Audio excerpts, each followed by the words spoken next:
Bonjour, bonjour, bonjour, shalom, shalom. Et je vous souhaite encore un beau printemps. Et une bonne année ecclésiastique. Nous sommes le 18 avril, le 18e jour depuis la nouvelle lune. Alors aujourd'hui c'est un jour très important où aujourd'hui devrait être un jour très important pour la mémoire des chrétiens. Vous savez pourquoi? Aujourd'hui devait être un jour très important pour la mémoire des chrétiens. Mais les chrétiens ont fait un autre choix et qui fait que ce jour, qui devait être un jour peut-être de commémoration, pour commémorer la résurrection du Seigneur, ils ont fait le choix de commémorer le premier jour de la semaine, la commémoration du Seigneur. Alors bon, le Seigneur n'a pas demandé de faire une commémoration pour sa résurrection, mais si on fait une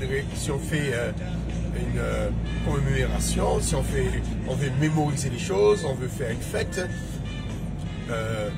en général lorsqu'on fête un anniversaire, on le fait à la date.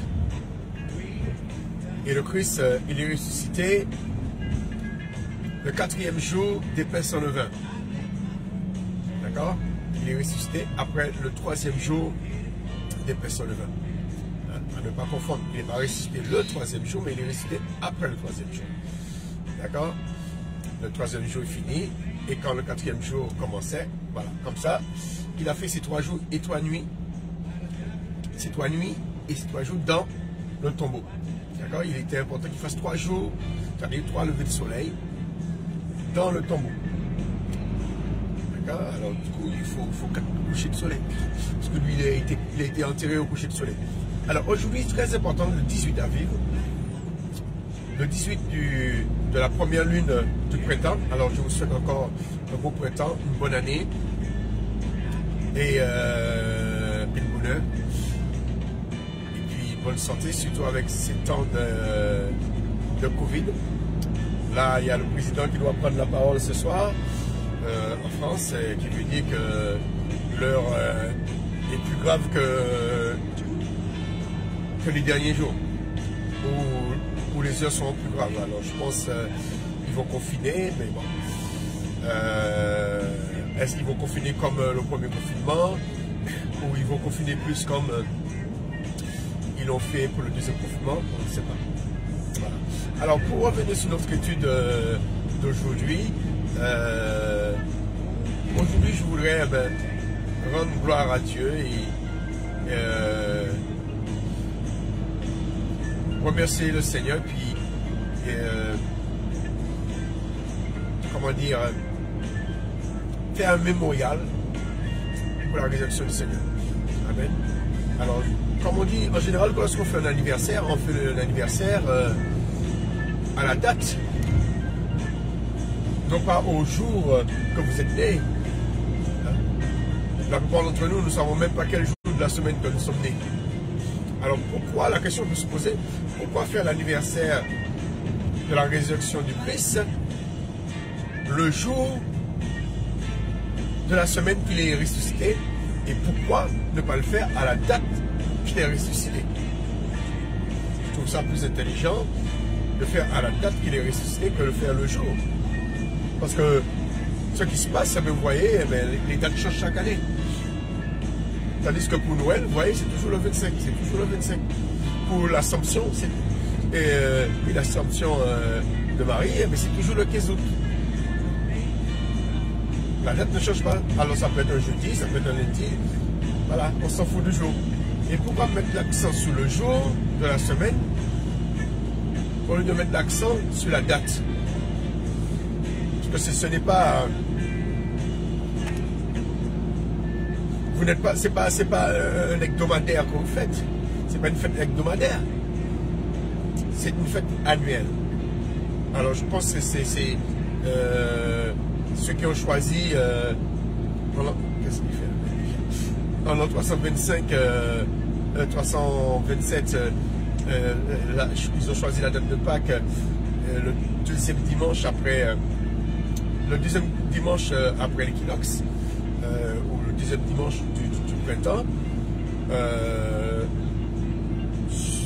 Je veux que vous sachiez, ça ne vient pas du Christ, ça ne vient pas des apôtres. Ce n'est pas les apôtres qui ont déplacé la date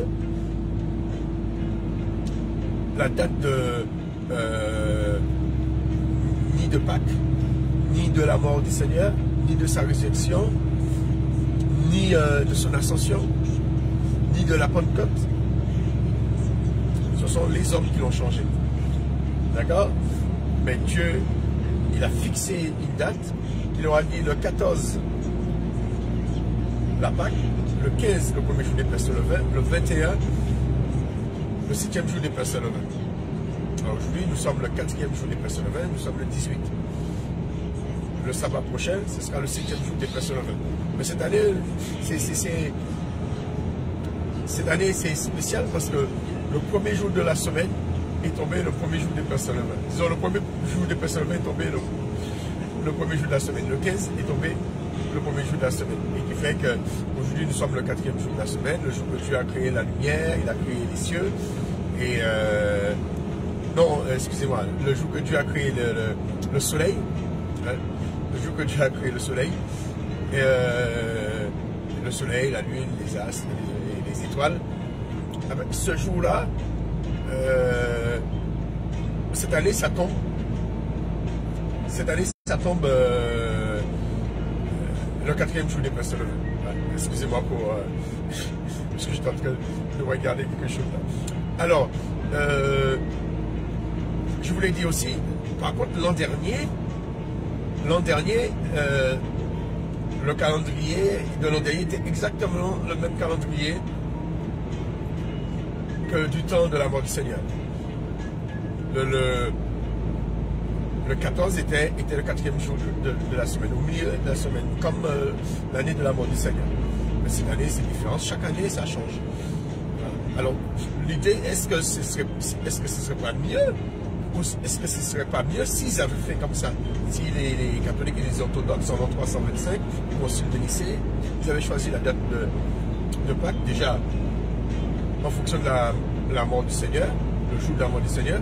Mais si vous voulez fêter la résurrection, ils faites le jour, la date et non pas le jour de la semaine. Voilà. C'est ce que je voulais dire. Et puis, demain, on nous en essaie de parler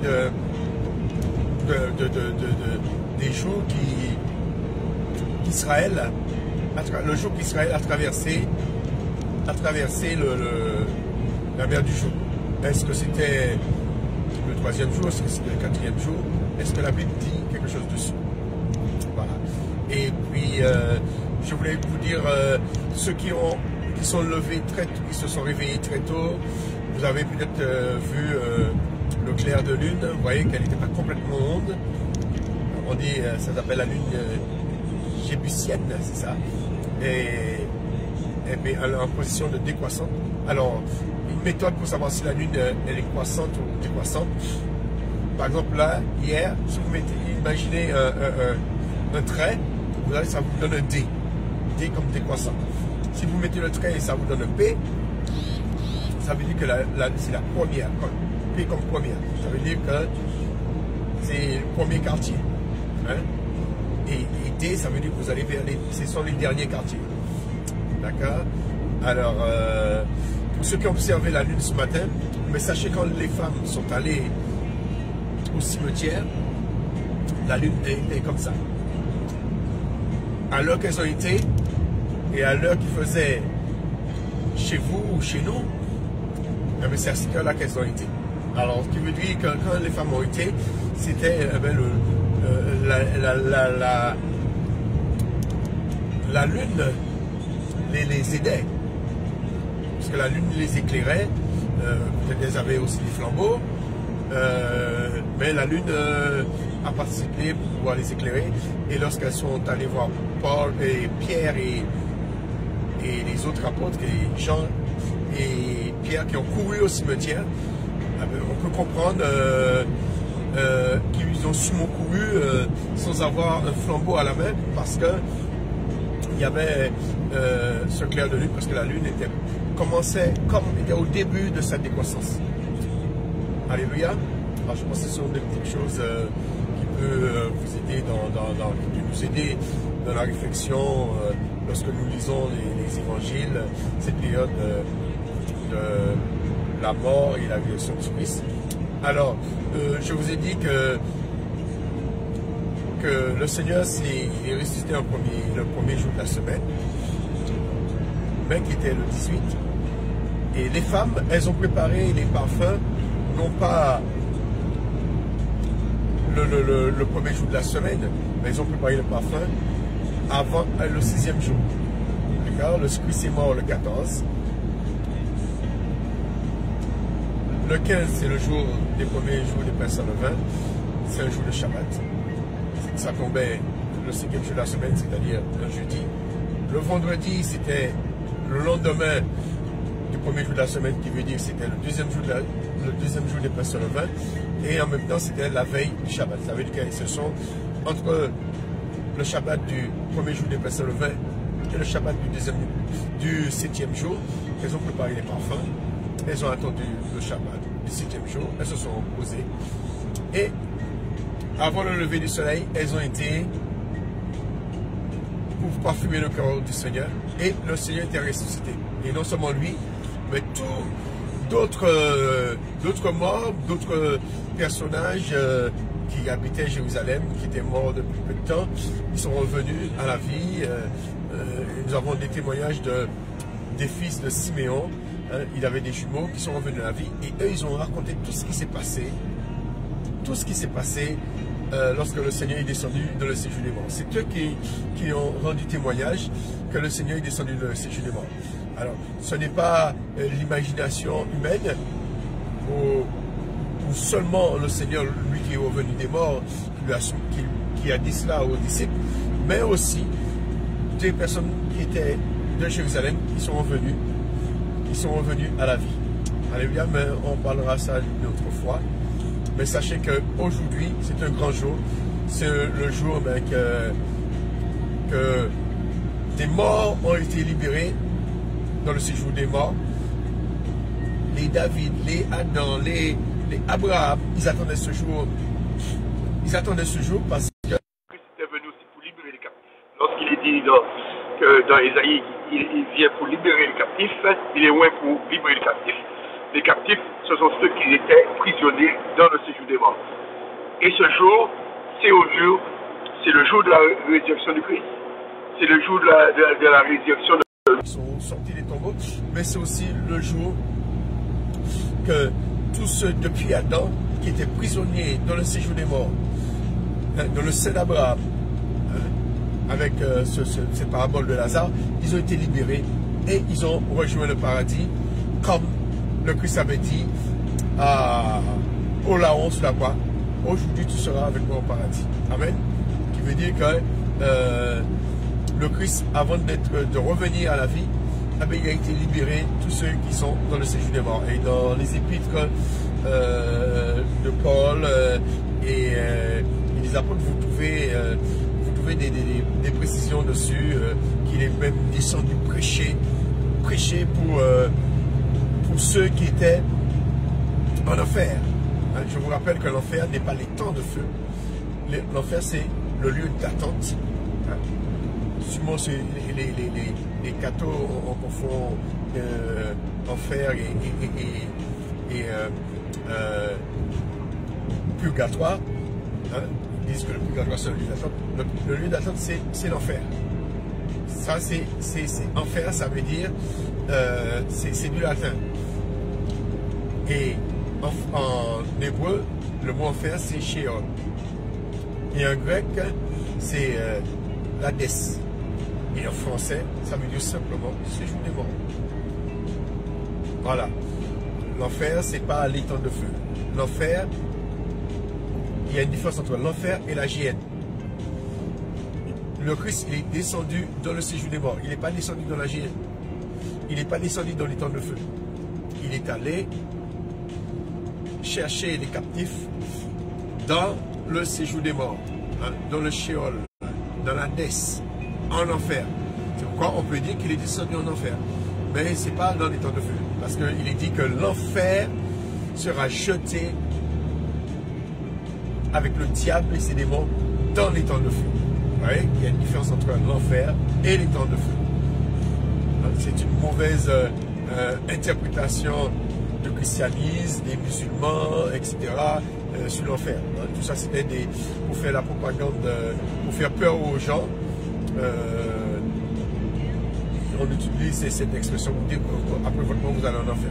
Vous allez soit dans le séjour des morts, qu'on appelle l'enfer, ou vous allez au ciel, qu'on appelle le paradis, le jardin de Dieu, parce que le Christ dit, eh ben, ceux qui ont vaincu, tout ça, eh ben, ils ont l'arbre de vie. Voilà, c'est-à-dire le jardin d'Éden spirituel et au ciel. Amen. Amen. Alors, le paradis, c'est ça. C'est un jardin spécial. Hein, comme le frère disait, le paradis, ça veut dire un jardin clôturé. Ce qui veut dire que eh ben, le jardin d'Éden était clôturé parce que tout le monde ne pouvait pas entrer. Seul Adam était là-dedans et puis les animaux que Dieu avait mis à sa disposition dans le jardin. Parce qu'il y avait des animaux dans le jardin. Alléluia. On va entendre parler du jardin d'Éden bientôt. Que Dieu soit béni. Et ce que je voudrais que vous reteniez aujourd'hui, c'est la résurrection du Christ. Depuis la résurrection du Christ, les Abraham ne sont plus dans le séjour des morts.